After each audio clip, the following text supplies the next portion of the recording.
Atos, capítulo 19.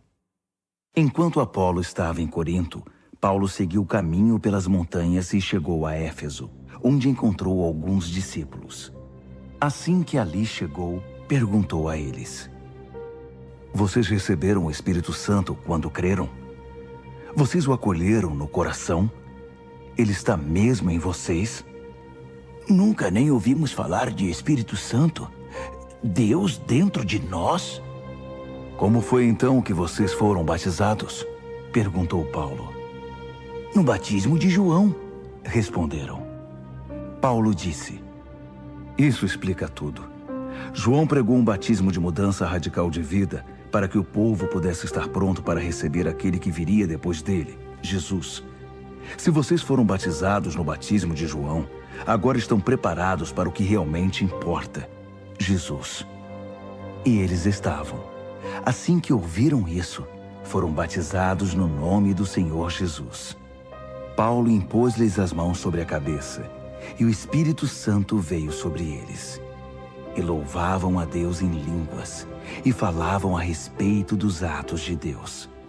Havia cerca de 12 pessoas ali naquele dia. Em seguida, Paulo foi para a sinagoga. Ficou na cidade 3 meses, trabalhando para apresentar a eles o reino de Deus de maneira convincente. Mas começou a surgir resistência por parte de alguns, que começaram a espalhar boatos sobre o estilo de vida cristão. Paulo retirou-se levando os discípulos com ele, e se estabeleceu na escola de Tirano, ministrando aulas diariamente. Fez isso por 2 anos, dando a todos na província da Ásia, judeus e gregos, ampla oportunidade para ouvir a mensagem do Senhor. Deus fez coisas poderosas e incomuns por meio de Paulo. A notícia se espalhou e as pessoas começaram a trazer peças de roupas, lenços, mantas e coisas semelhantes para que tocassem com elas Paulo e depois os doentes. Foi impressionante. Os doentes eram curados e restaurados. Alguns exorcistas judeus itinerantes estavam na cidade e tentaram fazer o que pensavam ser o jogo de Paulo.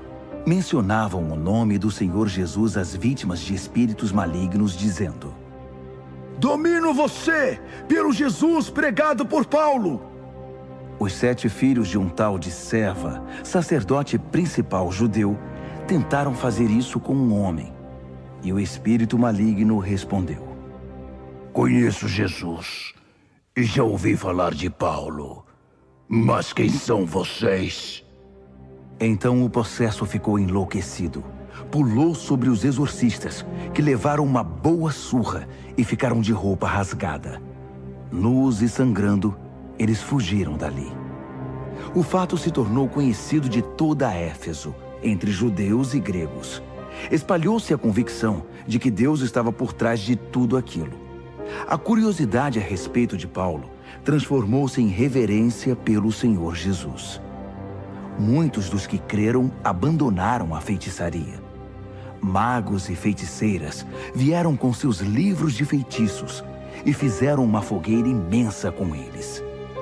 O valor dos livros chegou a 50.000 moedas de prata. Assim ficou evidente que a palavra do Senhor fora vitoriosa em Éfeso.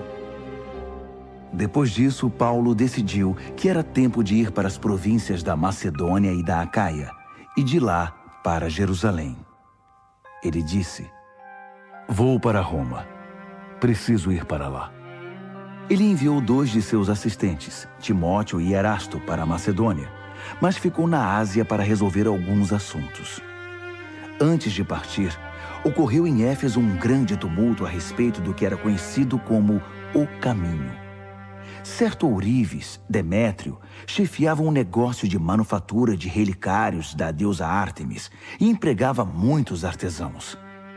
Ele reuniu seus empregados e outros que lhe prestavam serviços e disse: Homens, vocês sabem que temos um bom negócio aqui e já viram como Paulo se intromete no que fazemos para nos desacreditar, afirmando que não existem deuses feitos por mãos humanas. Muita gente o apoia, não apenas aqui em Éfeso, mas por toda a província da Ásia.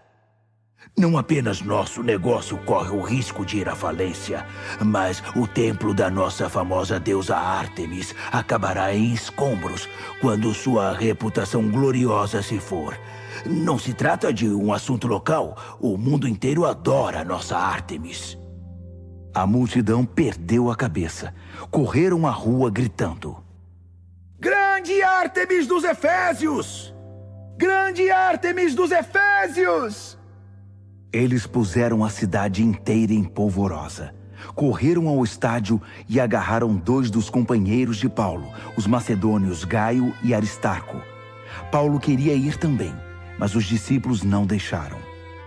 Alguns líderes religiosos de destaque da cidade, simpáticos a Paulo, concordaram. Não se aproxime daquela multidão de jeito nenhum. Alguns deles gritavam uma coisa, outros gritavam outra. Muitos nem tinham ideia do que estava acontecendo ou por que estavam ali. Enquanto os judeus empurraram Alexandre para que ficasse à frente do povo e assumisse o controle, diferentes facções reivindicavam sua liderança. Ele o repreendeu e os fez calar, gesticulando energicamente. Mas no momento em que Alexandre abriu a boca, perceberam que ele era judeu e gritaram: Grande Ártemis dos Efésios! Grande Ártemis dos Efésios! E gritaram por 2 horas.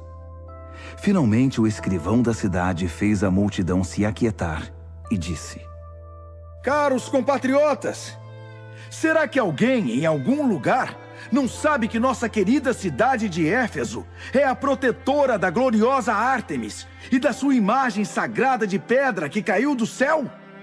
Considerando que isso não pode ser negado, é melhor que cada um de vocês vá cuidar da sua vida.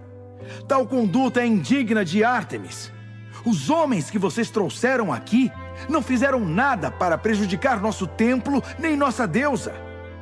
Se Demétrio e sua associação de artesãos têm alguma queixa, poderão apresentá-la no tribunal e fazer as acusações que quiserem.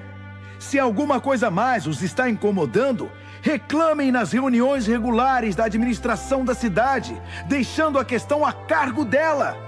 Não há desculpa para o que aconteceu hoje, pois pusemos a cidade em risco. Lembrem-se de que Roma não vê agitadores com bons olhos. Com isso, o povo se dispersou.